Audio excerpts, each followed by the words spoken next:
अस्सलाम वालेकुम वरहमतुल्लाहि वबरकातुहू आऊज़ु बिल्लाहि मिनश्शैतानिर्रजीम बिस्मिल्लाहिर्रहमानिर्रहीम। तो आज मैं इंशाल्लाह एक नए टॉपिक के साथ आप लोगों के सामने हाज़िर हूँ और वो है सीरत अबू बकर सिद्दीक़ रज़ी अल्लाह अन्हा। हज़रत अबू बकर सिद्दीक़ की सीरत व किरदार। हज़रत अबू बकर सिद्दीक़ किस तरह के थे?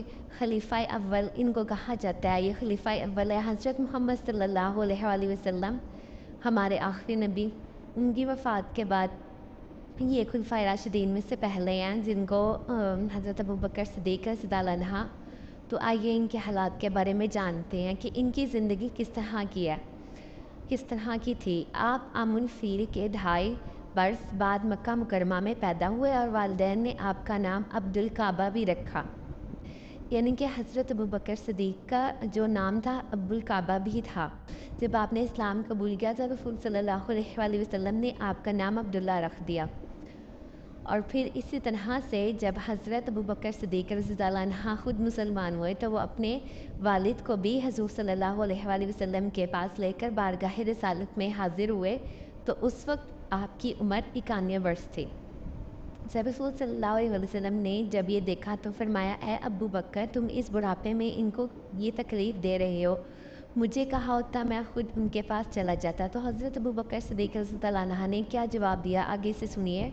या रसूलल्लाह, वो ख़ुद चलकर आपके पास आते, ये उनके लिए इससे बेहतर था कि आप उनके पास तशरीफ़ ले जाते। रसूल सल्लल्लाहु अलैहि वसल्लम ने उनके सीने पे हाथ रख कर फेरा तो फिर उनको कलमा पढ़ाकर मुसलमान कर दिया। हज़रत अबू बकर सिद्दीक़ ने जवानी में तिजारत ज़रिया माश तिजारत वो करते थे और उनका जो ज़रिया माश था वो तिजारत ही था। आप कपड़े की तिजारत किया करते थे और आपको हज़रत मोहम्मद सल्लल्लाहु अलैहि वसल्लम से बहुत बहुत ज़्यादा मोहब्बत थी और मर्दों में सबसे पहले आपने ही इस्लाम कबूल किया था। जब हज़ूर सल्लल्लाहु अलैहि वसल्लम के पास वही आई थी तो आप सल्लल्लाहु अलैहि वसल्लम ने दीन की तरफ दावत दी तो हज़रत अबू बकर सिद्दीक़ रज़ियल्लाहु अन्हु ने ही सबसे पहले बगैर किसी झिझक के, बगैर किसी वजह से आपने इस्लाम कबूल कर दिया। कुछ बगैर किसी उज़र के आपने इस्लाम कबूल किया। सबसे पहले मर्दों में आपने ही इस्लाम कबूल किया।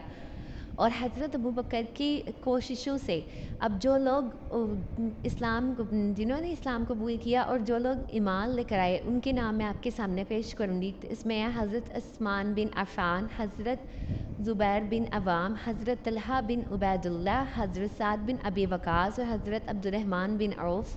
ये सब मुसलमान हुए।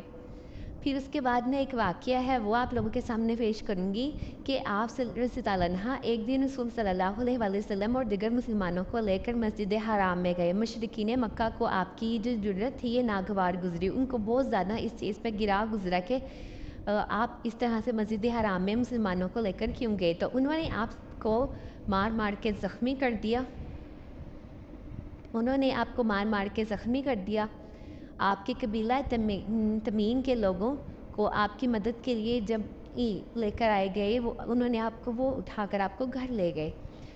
और फिर जब आपको होश आया तो पहला यही सवाल किया कि रसूल सल्लल्लाहु अलैहि वसल्लम किस हाल में हैं। आपके कबीले के लोग इस बात पर नाराज़ होकर चले गए। वो कहने लगे कि दुश्मनों से बचाया हमने है और अब होश आया तो आप सल्लल्लाहु अलैहि वसल्लम का पूछ रहे हैं।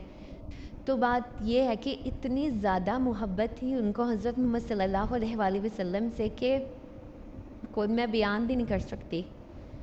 वो कहने लगे कि आपने हबशा की तरफ हिजरत करने का इरादा फरमाया और आपकी मोहब्बत हुज़ूर सल्लल्लाहु अलैहि वसल्लम से इस कदर थी कि जो लफ्ज़ों में बयान नहीं हो सकती। अब ये है कि मुतअद्दिद जितने भी मौक़े थे उस पर हुज़ूर सल्लल्लाहु अलैहि वसल्लम दावत दीन के सिलसिले में बहुत ज़्यादा कातलाना हमले भी हुए हैं।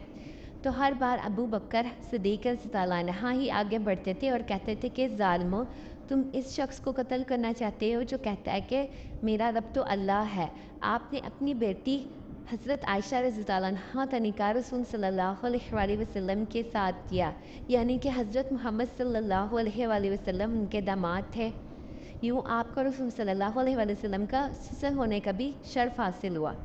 और हिजरत मदीना के मौके पर आप ही को रसूल सल्लल्लाहु अलैहि वसल्लम की रफ़ाकत नसीब हुई थी और मस्जिद नबवी की तामीर के लिए जो किता ज़मीन 2 यतीम बच्चों से ख़रीदा गया था उसी की कीमत पर हज़रत अबू बकर सल्लल्लाहु अलैहि वसल्लम ने वही कीमत ان کو ادا بھی کی تھی، اور آپ نے تمام غزوات میں شرکت کی تھی حضرت محمد صلی اللہ علیہ وآلہ وسلم کے ساتھ، اور 9 ہجری میں آپ کو امیر الحج بھی بنایا گیا تھا۔ تو یہ بات یہ ہے کہ یہاں پر میں جو باتیں بیان کر رہی ہوں اس میں سارا مقصد یہ بات ہے کہ آپ کی محبت کس قدر تھی حضرت محمد صلی اللہ علیہ وآلہ وسلم کے ساتھ، اور آپ نے تقریباً 2 سال 3 ماہ اور 10 دن اپنی جو خلافت ہے نا ان کے فرائض سر انجام دیے تھے حضرت محمد صلی اللہ علیہ وآلہ وسلم کی وفات کے بعد، کیونکہ اول خلیفہ تو یہی ہے۔ اب ان کے بارے میں جو ہمارے نبی کا ارشاد تھا نا، میں وہ آپ سے بیان کرتی ہوں، جو کہ صحیح البخاری سے حدیث موجود ہے میرے پاس، کہ کوئی شخص بھی ایسا نہیں ہے جس نے ابو بکر سے زیادہ مجھ پر اپنی جان مال کے ذریعے سے احسان کیا ہو، یہ ہمارے نبی کہہ رہے ہیں۔ اور پھر اس کے بعد دوسری حدیث ہے کہ اگر میں کسی کو اللہ کے سوا خلیل بناتا تو ابو بکر رضی اللہ عنہ کو خلیل بناتا۔ حضرت ابو بکر صدیق رضی اللہ عنہ جب ان سے کوئی غلطی ہوتی تھی تو یہ اس چیز کا ہمیشہ احتساب کرتے تھے، اپنا احتساب نفس کرتے تھے کہ میرے سے کوئی غلطی ہوئی ہے تو میں اس کو فوراً سے ٹھیک کر لوں۔ تو ایک دن یہ اپنی زبان کو پکڑ کے کہہ رہی تھی کہ اس کی وجہ سے میں بہت زیادہ ہلاکتوں میں پڑ گیا ہوں، اس نے مجھ کو بہت زیادہ ہلاکتوں میں ڈالا ہے۔ تو پھر یہ ہے کہ ان کی خوددار وہ اس قدر خوددار تھے کہ جب ان کے اونٹ پہ سوار ہوتے اور ان کی نکیل ان کے ہاتھ سے نیچے گر پڑتی تو وہ اس کو نیچے اتر کے خود اس چیز کو اٹھاتے، اور ایک دن لوگوں نے کہا کہ اے مسلمانوں کے خلیفہ، آپ اتنی زحمت کیوں کرتے ہیں، آپ ہمیں حکم دیا کریں۔ آپ نے فرمایا کہ میرے حبیب حضرت محمد صلی اللہ علیہ وآلہ وسلم نے مجھے حکم دیا تھا کہ لوگوں سے کسی چیز کا سوال نہ کرنا، یعنی کہ وہ اپنا کام خود کرتے تھے حضرت محمد صلی اللہ علیہ وآلہ وسلم کے حکم کے مطابق۔